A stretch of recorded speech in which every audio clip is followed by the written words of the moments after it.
Do any of you have a question to start us off? I do.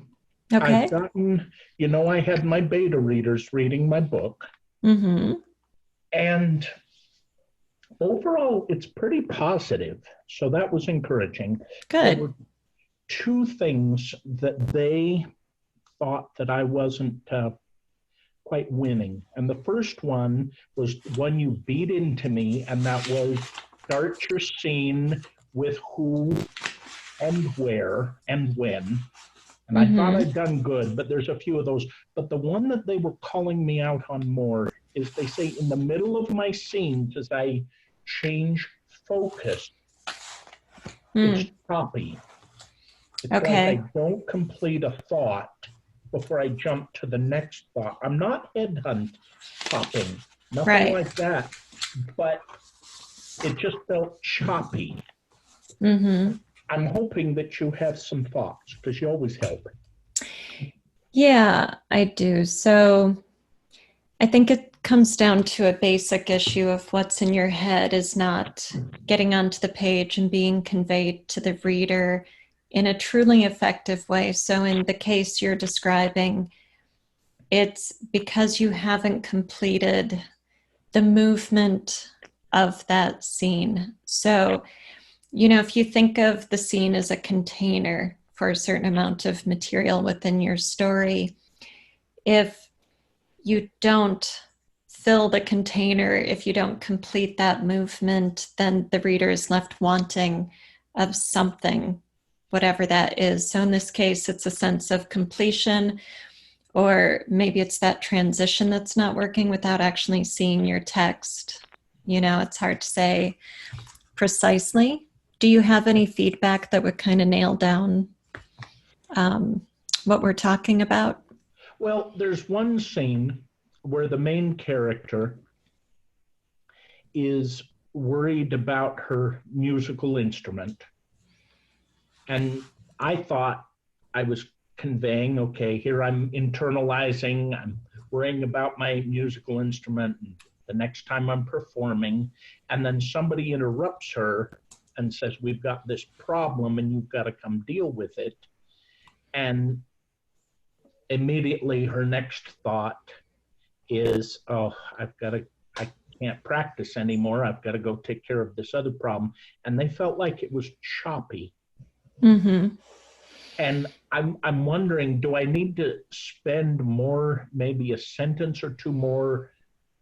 Maybe I gasp or I go, not again. I set my instrument down in its case and maybe lock it up.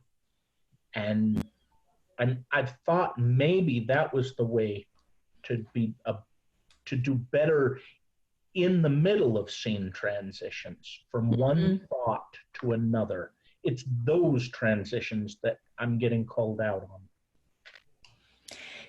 Yeah, so in the example you just gave, I wouldn't expect it to be an issue of action because we understand as readers that sometimes actions are interrupted and things get cut short. But if you're in an internal moment with your character, with her thinking about her instrument or her playing or something, that's what the reader cares about. It's not the fact that she's playing an instrument, it's what playing that instrument means to her and how it advances the story. And if that feels cut off, incomplete, or like the shift is too abrupt, Yeah, then you might need to just finish that movement, round it off a bit, um, in the sense of the meaning, right? Not in the sense of the action.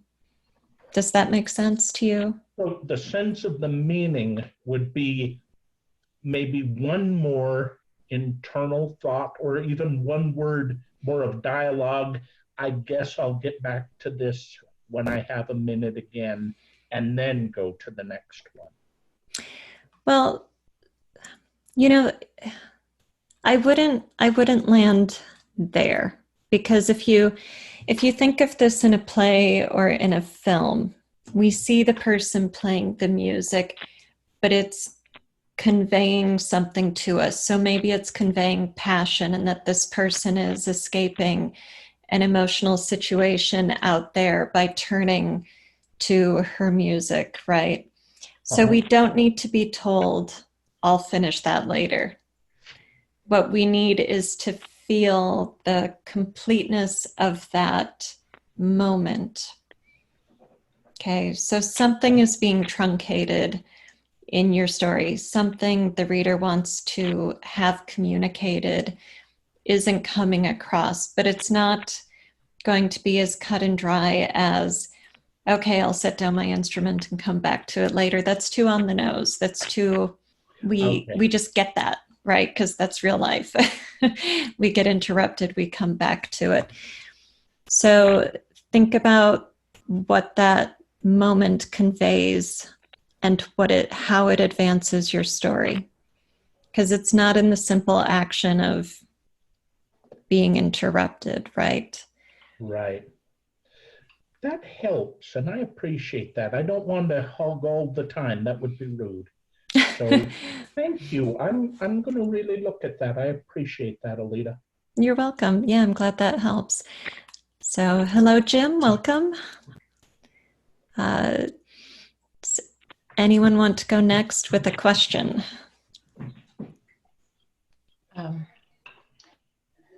Okay. I have a question about prologue. Okay. Okay. My story, oh, by the way, the premise for my story just keeps morphing. Everything morphing. Okay. But anyway, the one, okay, I have this, and first card that I wrote in my storyboard. Oh, where is it? But anyway, it doesn't matter. It was okay. It was Thaddeus' mother run into husband and his baby daughter, and what that is, I write stuff. Okay, sorry, but Thaddeus is the protagonist. See, that's my problem.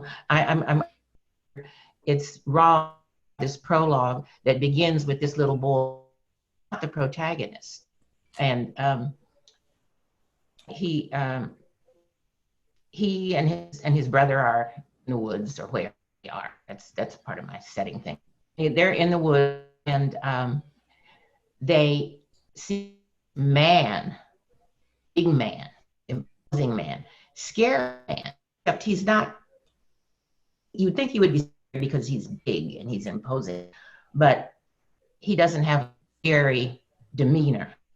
Mm-hmm. Okay, and he's a little girl on his shoulder like this. It's his daughter. Anyway, he's the big guy is found this settlement that is the home for the later, but far down the road, because the antagonist is the little girl. Okay.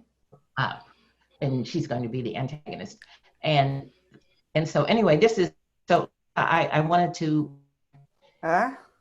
let reader know some, or at least an idea about that gets established in the woods of North there, and sort of remains under the radar and hidden, not hidden, but sort of unnoticed, and for a number, because they're working on things. Okay. So that would be the prologue. It introduces this, and Thaddeus takes this man to his father, and they, it goes from there, to the not a lot, but just to let the reader know that this settlement is established. Okay. There. Mm-hmm. And then the first chapter with the protagonist is a girl named May Jean, and Thaddeus is grandfather. Okay, and the first chapter would be Maygene having some sort of, and I haven't figured that quite out yet. Maygene and Okay. clashing because she wants to do something and he doesn't do it. And I'm wondering if is that kosher to have a prologue that starts out that doesn't mention it at all, because it's far removed. It's about 20 years, 30 years before the beginning of the story. Mhm. And it doesn't, and it says nothing about them. So that's my question. Okay, so hang on. Hello to everybody who's just joining us, Tom, Portia, Susan, and if I missed anyone else, hello.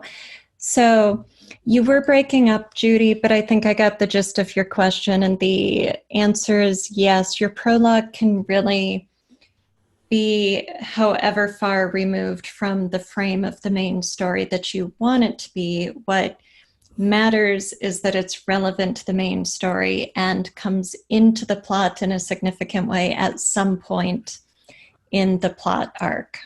Okay, so the character, the big man, the girl who becomes the antagonist, the settlement, all of that sounds integral to your entire plot arc. So, without having more information, I would say, yes, it sounds like a perfectly excellent prologue. So. Word. Okay. Okay. I don't want to take up all the time. Thank you. I appreciate that. You're welcome. Yeah. And if you want to ask a question later, maybe turn off your camera because it'll save bandwidth, because your vocals were breaking up quite a bit while you were describing that. So, well, yeah. There we go. Okay. Did you cover it or turn it off? Because it would have to be turned off to not use bandwidth. But all right. So who else has a question or a topic you want to talk about, want to dig into? Well, I do, but it's nothing pressing. So if there's somebody else, has an active, it's more of a general question. So. Go for it, Madeline. Okay. Nobody's jumping in. Okay. Okay. So often you've told me that my problem is that I hold back too much and kind of let her rip, you'll tell me, and you can always rein in the emotion or the action of it later. And I've been thinking a lot about that, and my concern is when I watch a movie, I won't say anything to not have any spoilers, but if anybody's watching Little Fires Everywhere, I have that movie and that, I had read the book, and then I watched that. And there is a scene where I call it, I was so disappointed because I thought they Hollywooded that up. That had plenty tension, enough tension the way it was written in the book, but no, they had to set it up in this kind of, to me, overly dramatic and artificially dramatic kind of setting or scene. And I contrasted that in my mind with some things I've read where there was so much tension in the scene, but it was a really quiet tension. Mm-hmm. So my question is, how do you know when you're going too far? And if you think that your particular character or something about your story really would be more powerful with the quiet tension, how do you go about creating that? Wow, what a great question. That's wow. I feel like we could do a roundtable on that question for an hour alone, but it's, so first when I say let go, unleash, and this because we've talked about it, but for everybody's benefit, as writers, we start to like our characters and we start to try to be careful about what happens to them. And we think logically and rationally, and how would this event occur in relation to that one? And then we end up sort of restraining the story that we're telling. So as a starting point, let go, censor nothing, be crazy, let your character be insane on the page, let anything happen, and get it all out there. And then when you read the scene, if it feels ridiculous, if it feels untrue, if it isn't holding together, then you can revise it.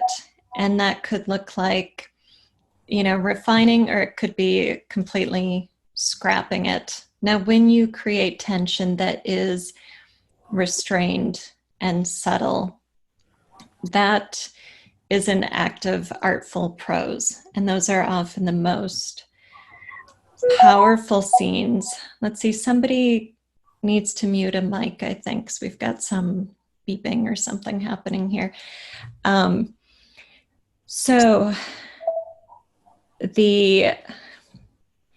Sorry, I just got distracted by the background noises there. So you want to think of your scene in layers. So if you write the way out there, crazy scene, and you decide it's going to be more powerful, restrained, what is that going to look like back off of crazy? So I don't know if this will ultimately be a great example or not, but today I wrote a scene in which my protagonist has to find her best friend in a hotel room after the best friend has been beaten and left there.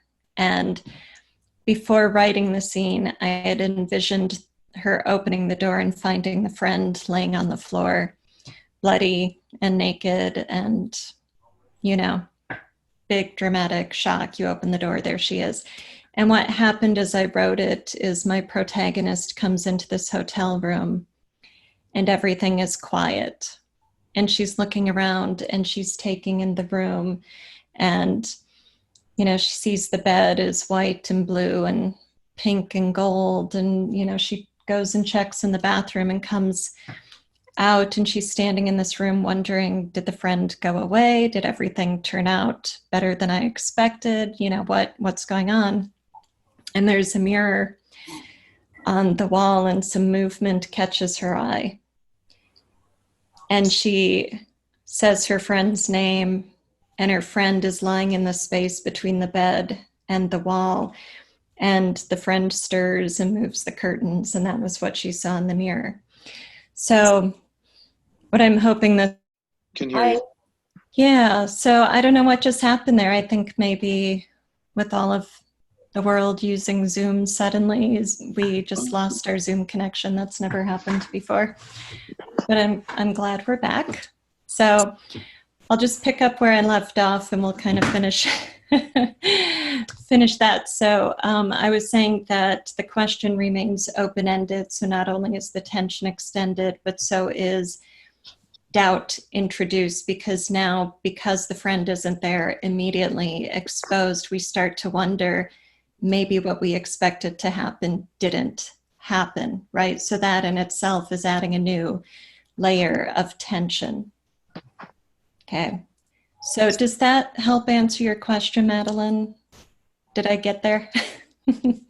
Yes, actually, when you said, and then she sees a movement in the mirror, I got goosebumps. Oh, good. Right. So, okay. There's so, I mean, the other thing you sometimes said to me was, you are jumping so fast from one thing to the other. Yes. There's no breath, let your stuff breathe. So maybe some of this quiet tension has as much to do with that kind of build-up that you were describing in your example.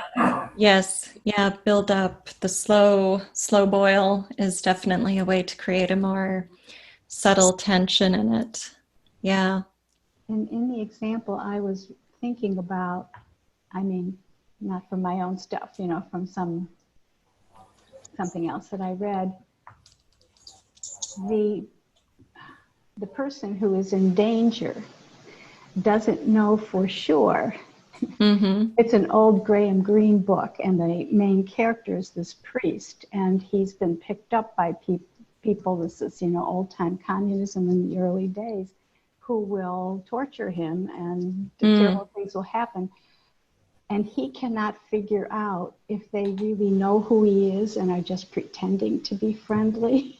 Okay. Or if he's fooled them. And it's a tremendously tension-filled scene. Mm-hmm. So I've also thought about, I wish I could extract a more general principle like from that. Right. To say, if you do X, that also creates tension, in the way that from your example, I can extract a more general kind of principle about pace. Right. Yeah. Yeah. Your question definitely touches on pace. And, as writers, it's really useful to keep a general journal for your creative ideas and such. And then when you read a scene like these examples you're giving, copy some of it down, make a note of it, write down your thoughts. And then when you have a question like, how do I do subtle dramatic tension? There it is in my journal. There's the book on my shelf, Yeah. So welcome, Gary, and anyone else who's joined since the last question. So I think there was a question in the chat, but if someone wants to, I don't see it now because Zoom restarted. So please, when you want to ask a question, just unmute your mic and jump in. I prefer that to having chat scrolling. So go ahead. Susan, I think you're up. Or Portia. Oh, yeah, so hi, do you have a me? question, Susan? Can you hear me? Yes. Yeah. I have a question about, it's not really an actual, I wrote a novella which I self-published, and I rewrote it as a novel. Uh-huh. And I don't think there's nothing I can really do with that now. I've since found out, except self-published. Because the story is just more backstory and more in depth. Am I right about that? Yes. Yeah. So, I would think it would be far too similar to what's already out there in the world for anyone to pick it up. But as I always say, storycraft is my thing, not publishing and marketing. So, Sorry.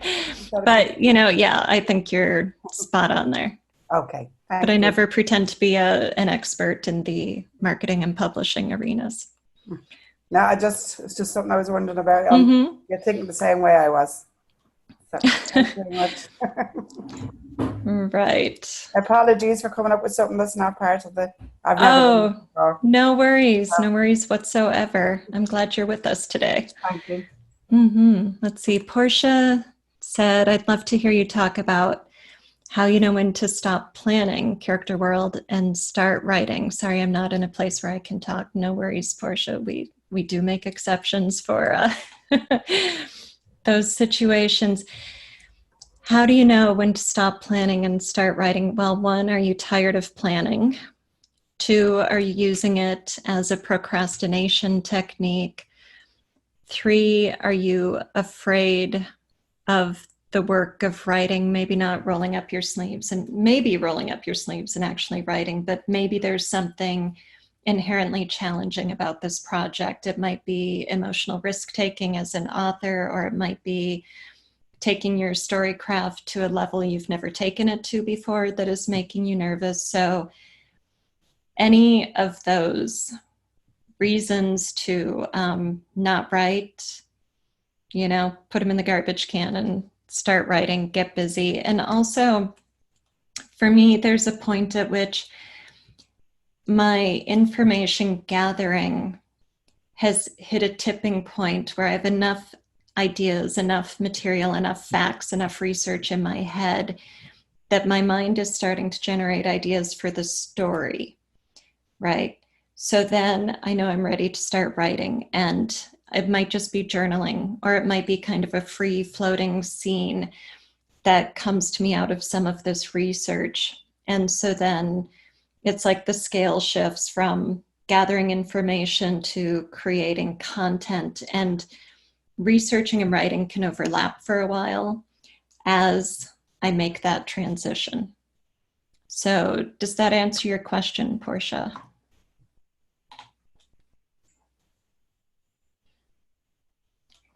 Yes, excellent. All right. Anyone else have a question then? Hi, what is the purpose of this group discussion? Is this like a creative writing group discussion? Yeah, so this is a Storycraft call. So I am a, developmental editor and teacher of Storycraft, and this call is just so people can pick my brain, try to solve their fiction writing problems, and then if someone wants to comment on somebody else's question or build on it, we can certainly do that. But yeah, it's just a place for talking Storycraft and getting answers to your questions, whatever is on your mind right now. Okay. Well, for me personally, right now I'm trying to push a book from Kindle. It's a fiction horror novel based loosely like in Centralia. And I'm about 17 chapters in. The whole thing is my first book, so I pantsed it. So now I've gone back and I've revised it a few times, and I'm at the point now where I'm watching documentaries on coal mines and researching a lot of things. So yeah, I'm kind of going backwards in a way, but I kind of want to share what's been helping me, and maybe it'll help others through the process. As far as developing workflow, because I feel workflow is really important. It's not just about writing, but it's about organizing your thoughts and ideas. Like you said, keep a journal, but also I use Trello, for example, because then I could list like an environment card and just list different things that would happen in environments. I could have a timeline card, list different timelines. So really help me to get organized with things in that sense.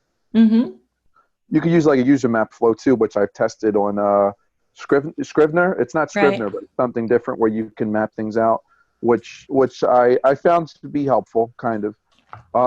And Scrivener, I don't know if anybody uses Scrivener. I didn't use it. I've been using Google Docs from the beginning, so I haven't made a jump into Scrivener, but I do see its potential in organizing the chapters and everything. I feel like it's more, I take Scrivener more for when you're in the brainstorming, you're in your first rough draft kind of stages. So you can organize, that can be your scrapboard more or less, and throw all your reference in there, organize it, and then get it, and then polish it up afterwards, which I think is pretty cool. But yeah, so the other thing that I found that helped me is actually talking to yourself. Well, we don't have car rides along right now because we're all stuck in the house, but I was driving like an hour to my job. So, during the car ride, I'm saying, okay, how do I solve for this chapter? What's going to happen in it? So I'm literally having the discussion with myself. I record it. Right. And I literally work it out with myself, basically. It's kind of like I don't know how to explain it. It's kind of like you're fighting yourself in a way, but it's really good. It's a really good practice, I think, personally. So definitely. Now me personally, I'm a creative digital artist as well. So I've done 3D and art as well. And that's a big part, I feel, of the story, right? Because I have both sides of the fence. The creative writing side I lack in. It's my first time writing. My vocabulary needs to get better. I need to read more. I understand that. But for the artistic side of things, I would say that what's really help you to define and flesh out your character, if you can't draw, is to gather reference on your character in a photo. You can use I'm drawing a blank, but there's like free image collage boards, pureref.com. You can use that. You can use a Pinterest board. You can drag in all your reference that you need to help you write those visual cues for your characters, for your environments, for your creatures, and really kind of brainstorm how things be. So I've been finding that helpful as well. Good. Yeah. Do you have a question about Storycraft for me? Like I said, I've been pantsing, so I guess my whole thing is that my story is still unfolding at this point. I hear a lot of people saying you shouldn't go back and revise your story until you write it all the way through. I haven't done that. I was wondering what you feel is the pros and cons. Do you feel like it drastically alters your story, or do you feel like it varies from situation to situation? What do you think? Yeah, so for a first time novelist, I think it's completely reasonable to go back and revise as you move ahead. Novels are big. We're talking 70 to 100 plus thousand words. And so if you write an act one, and by the time you're halfway through act two, you know that entire act needs to be scrapped. I have no issue with going back and rewriting act one. I think that could be incredibly beneficial because that is the foundation of everything that comes later. And so by revisiting it sooner rather than after you type the words "the end," you have a more solid grasp on the introductions and setups you created in act one that will then shape everything after that, everything yet to be written. So, the more solid your beginning, the less backfilling you have to do later. And if you realize that has to change before you hit the end, go change it, because you're probably going to change everything that comes after. It's not like you're going to get to chapter 12 and go change chapter 3 and not have to change chapters 4 through 11. You will, because you set the stage here for what's to come there. It's like dominoes. It's a game of dominoes. And then the more experienced a writer you are, the more you work with plotting, storyboarding, outlining, whatever method you find works, the less of that you'll have to do in later books that you write. But I think it's great to learn what other people are doing, practice it, play with it, grow from it, and develop what works for you, because it is ultimately an art, not a science. So I have my method.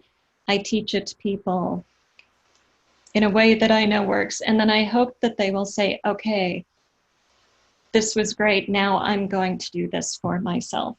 Now I'm going to make my own process as an artist. So there you Awesome. go. Do you feel, my other question was, do you feel like you have to have action in the first chapter, like from the get-go? Does it have to be like jam-packed to grab the user's attention? You need tension from the beginning, but tension looks different in different stories. It can be subtle, quiet, but it still has to be present, or it can be big and explosive. So if you look at the opening of The Wizard of Oz, the film version, I think everybody in the world has seen it, right? Yeah. Right. So you meet Dorothy, girl on a farm. Her family says, you're bugging us, go make yourself busy. So we meet the characters. She's sweet, she's likable. And then along comes Miss Gulch on the bike, who wants to take Toto away. Now we are worried about Dorothy and Toto. Will this sweet girl lose her dog? Right. So we've got tension. We've got a villain very early in the scene. Is it life or death stakes? Well, it is for Toto. She's threatening euthanasia. It's heartbreak for Dorothy. So, an asteroid did not crash into Earth. It's not a body on the floor like in a mystery, but it's appropriate to that story. And it's enough dramatic tension to make us understand who Dorothy is, why we should like her, and to see what's being threatened. For her, it's her best friend, it's Toto. And that carries on throughout the entire movie. Dorothy's friends are threatened. And Madeline and Judy know all about this because we've been talking about The Wizard of Oz in the plot class. So hopefully that gives you an example of how you need tension, but it's going to look different for every story. Yeah, so there's a formula for a build-up from the tension, to the initial conflict, to the resolution, something like that, right? Something along those lines. I would say a structure. There's a pattern. I hate the word formula because I think writing should never be formulaic. It should be Yeah. artistic, but you introduce your characters in their specific situation. That situation is about to change, which leads us on our journey through Act Two. So in that sense, yes, we have a definite structure or formula. Yeah. Does What is your, anyone? sorry, what is, my other question was, what is your thoughts on writing different chapters from different characters' perspectives? Like, for example, I have a chapter. I mean, I've introduced this character in the chapter, but then I have a next chapter that's dedicated to her background story, kind of. You know what I mean? Mhm. But then I jump to what's happening in this part of town, yeah, and then I jump to what's happening in this part of town, another chapter. Mhm. Do you feel that that's haphazard to do that, that it ruins the flow of the story, or do you feel that it can work if you do it right? You just got to be careful how you do it. Yeah, so the short answer is yes to both of those. As a rule, you're going to create head hopping and not give readers a chance to fully invest in a character and in that movement through the plot arc. And it's hard to do well. So you definitely, but you know, the flip side of that is you can do a multiple POV story successfully if you do it well. So let's see if somebody else has a question. And also we have somebody with a mic that needs to be muted. It sounds like maybe bird noises or hamster wheels or something in the background. So, all right. I had Thank you. another question. You're welcome, Gary. Yeah, Madeline. Because what I'm working on now is much more plot driven as opposed to, character driven. I'm not sure, how do you figure out how much, I mean, with the character driven novel, I really needed to show a lot of that internal thinking and feeling of the character. But this is plot driven. And I know that I think one of the things I've learned from you is whatever level I stay at, like if I stay with more distance, I need to keep it through the whole thing. So how Right. are there some guidelines about how close, like you use the term close third, would you ever use a close third in a plot-driven novel? Sure. Okay. And Why not? That's a good question. Why not?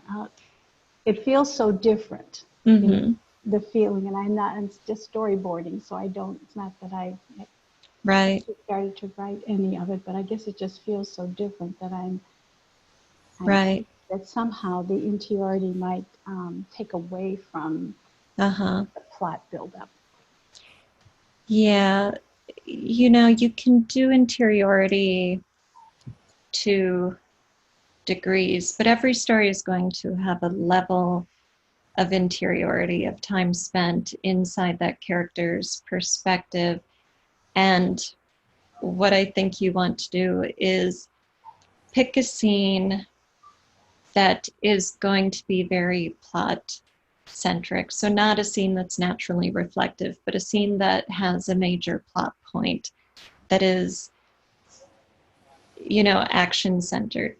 And then pick one that is its contrast, one that is going to be, a downbeat, a reflective moment. Write both of those scenes close and distant. Write them with interiority, with more interiority, and write them with less. And you will find whatever level you choose to stick at for your continuity throughout the book, there will be moments when you're really focused on the action and moments when you're really focused on the interiority. The thing is not to have a change in voice, not to disrupt the reader's experience of, closeness, whatever degree of closeness that is to your character's perspective, right? So that's about narrative control. Okay. I feel like that's kind of heavy theory there, but yeah. Sorry, somebody. I have a question, if that's okay. Hello? Yeah, go ahead, Susan. I'm trying to write what I thought was a middle grade novel, but Uh-huh. in the writing of it, it has become a teenage adult. What's the right grammar? Young adult Yeah, YA. Uh-huh. with a lot of humor. But when you said 70,000 words, my heart went, I don't think I'm ever going to reach 70,000 words. So are the rules the same for young adults, or? They tend to run shorter, maybe 50 to 70,000, but it really depends on the story. I mean, look at the Harry Potter books. And the Right. reason she become young adult, I think, is as she has progressed as a character. Mm-hmm. I don't think she's a bad girl, but Mm-hmm. just mixing, they're using a bit of language that I wouldn't consider middle grade. Sure. Is that the main differentiation, or, Yeah, I mean, language, reading level, so the reading score, on the text itself, length, and then complexity of story and darkness of themes. So by the time you get to YA, you're really looking at junior high and high school readers. And so you're getting fairly mature with your themes. And even if nobody is having sex or doing drugs, you're still looking at life problem themes that are pretty heavy. Bullying, so that seems, anyway, I'm at 40 something, so hopefully I'll finish. Good. Yeah. But it's not finished yet by any means. Right. And novellas work for any age reader. So it might be a novella instead of a novel, and So it's that's fine too. Already. How much is a novella? I'm not sure where the cutoff mark is. It might be 60,000, 50 or 60,000 words is the mark between novella and novel. I'm not positive. So Thank you. Google knows. Sure. Anyone else have a question? I have a question. Yeah, Judy. Internet connection is unstable, but can you?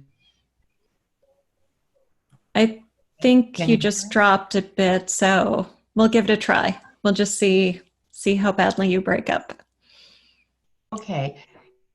And you distance and close, and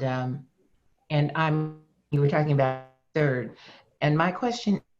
And you said that you want a level. You want to reach a level and maintain that level throughout the novel, and I'm wondering, is it not possible, even in a go from close interiority to the characters look, I don't know, to the character looking outward and seeing things. I mean, even if you're in the character's head, go from I'm in my head thinking about me, and I'm in my head thinking about that, and I'm in my head observing things. Mm-hmm. So I think with the breaking up, I'm not quite sure what your question is. I know it's about interiority and distance and point of view, but can you? I'll put it on the forum. I don't want to waste time here. Okay. I'll put it on the. Okay, sure. That will work. Does anyone else have a question, or does anyone want to kind of follow up on this narrative distance topic? I can certainly talk about that. I just don't quite have Judy's question because of the breakup of the audio. I just thought maybe what Judy was saying is that the way she was interpreting interiority was thinking about yourself as opposed to being able to look outward, but so close to what looking outward, what the experience of looking outward would be for your character. So maybe you could just talk more about what we mean by interiority. Okay, sure. Thank you, Madeline. So when you've got, you have narrative point of view and you have your character's point of view, perspective. So when we talk about the character's point of view, we're talking about the perspective on the story that the reader experiences through that protagonist's lens, right? So when you have a first-person story, everything is seen through the character's eyes. When you have a close third, everything is seen with the camera on that protagonist's shoulder. And then as that third distance grows, that camera can take different angles on the world. But at some point, we're going to enter our protagonist's perspective. So we've got interiority in the sense of I am reflecting on what's happening. The narrator is sharing with the reader some of my internal worldview, some of my personal internal experiences that are not shown through action and dialogue. So it isn't just seeing what I see, it's experiencing what I experience internally. So that can be thoughts and feelings. It can also be a bodily experience, things that take us within and inside that character. So, Madeline, help me out. Where should I go from there? Well, maybe an example. Okay. To me, if I even just think about, we come here together for this meeting, and I'm waiting for it to start. And I'm thinking of what question do I have to ask and who's going to be there, and how I'm not nearly as anxious as I used to be coming to these sorts of meetings. And then I realize I hit my camera, and I think, oh, I don't want to be that close up. I don't want my whole face, my whole old wrinkly face to fill the screen. So then I move this back, and to me, that's giving you a glimpse into this really boring topic of what it was like for me to come join this group. But that's a close third to me. And if I added, it's getting warm in this room, I'm getting thirsty, I should have brought some water. So I don't know if that helps, but for me, that's a really close third interiority. And if I do that with a character, I'm hoping I write it well enough so the reader will almost experience that as if they were on that shoulder of the character and in her head. Yep. I think you just gave a beautiful example. I think you just described it. Think of externally. If your reader is an audience sitting in a theater, an audience member sitting in a theater, your reader can only see what's portrayed on the stage, and that is all external, right? It's action, it's dialogue, it's movement, it's light, it's sound, it's setting, it's costuming. It's all of those elements that go into story. That's all external. Now, as writers with words and narrative and point of view, we get to bring our reader, audience member inside the protagonist. So then instead of just seeing Madeline, our example character here, sitting in front of a computer with earbuds in and saying, okay, hair color, shirt color, background, check, check, check, got it. Now we learn about Madeline.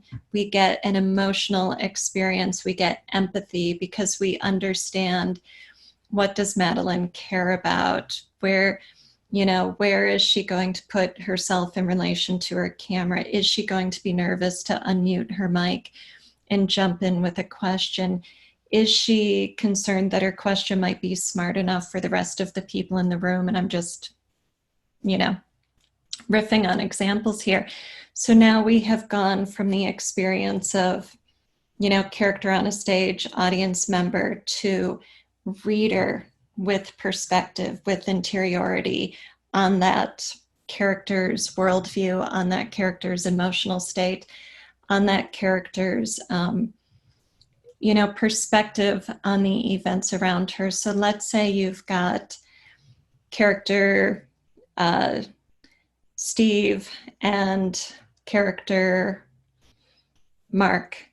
And Mark, turns away from Steve because a bird goes by and it distracts him. Well, in a neutral, distant third person, that's just action on a stage, right? Mark turns away from Steve because a bird flew by. But what if Steve is our POV character and we go inside his head and he thinks, Mark is such a jerk. What is he? Why is he always so distracted? Why does he never pay attention to me? Now that moment is emotionally charged and we've got tension between Mark and Steve. So something goes from being a neutral action in a distant perspective, in a distant, narrative distance, to being an event that can change this relationship and advance this plot. Right? And that might seem like a ridiculous example, but that's the kind of stuff we come up against all the time in real life. You go to work and your coworker is always distracted or never pays attention when you're speaking or whatever. Well, that shapes our relationships.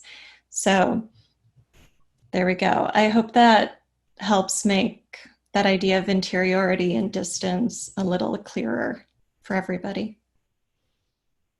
Yes, that was good. Thank you. I don't know whether you can hear me or not. Good. Yes. Yeah. Good. I'm glad, Judy. Good. All right. We've got a few minutes left. Does anyone else have a question or a topic you want to delve into here? We have time for one more.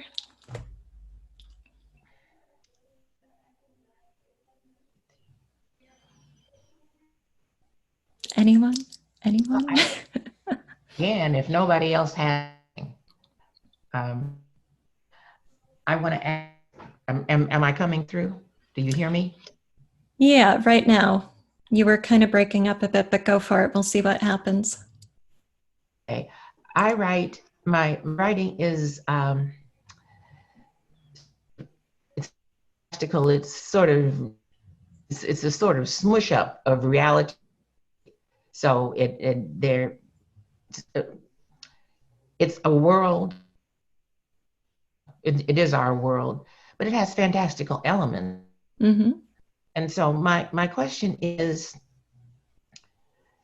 if I am grounding this, say, in Northern Kentucky field somewhere, how much do I have to worry in Northern Kentucky field life? I mean, it's about the line between true to life, true, I guess. And I have a lot of, I misportray, say, a northern area by making it something, but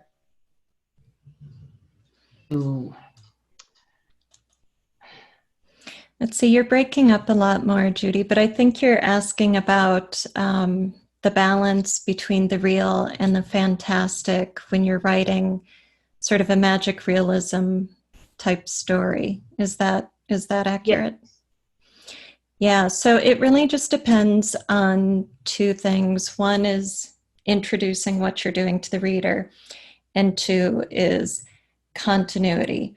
So when you've got the real world, but then strange things happen, you want to show us that strange things are going to be happening very early on, right? So that the reader knows we're entering the realm of magic realism or urban fantasy or whatever genre or subgenre you're in, so that it doesn't come as a shock that feels disjointed or, abrupt to the reader. So instead of having to adapt to it and possibly rejecting your story, they have felt it coming. And that can be done by dropping in clues, strange little things that happen along the way, building up to the reveal that this is where we're going. It can be done through something like the prologue. Harry Potter opens with the prologue of Dumbledore and McGonagall and Hagrid dropping baby Harry off at his aunt and uncle's house. So right away, we know this is the real world, but not the real world, right? And then in chapter 1, you meet Harry and you learn that he's had these strange things happening all the time, like the snake at the zoo that he could speak to. So when those owls start dropping off letters, it does not come out of nowhere. So whatever degree your world is strange, you just have to set that bar for yourself. You know, integrate the intrigue and the build up to your big reveal when things really kick off, and maintain your continuity. So things can escalate, things can get more magical or more strange or more paranormal or whatever as you go. But it's going to be natural for your reader to experience that escalation. Does that answer the question? Yes, thank you. You're welcome. All right. I'll take one last question if anyone has one.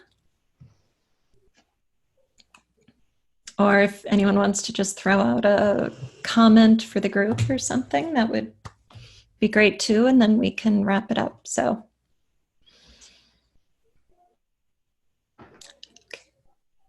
Well, thank you, everybody. Yeah, watch your emails. And I will see you soon. You're welcome, Portia. Thank you for joining us and asking a question. And Thanks, Alita. yeah, you're welcome. Thanks again. You're welcome. Nice to see you, Gary. Nice meeting everybody. Yeah. Thank you. Bye, Jim. You're welcome. All right. Bye-bye. Bye.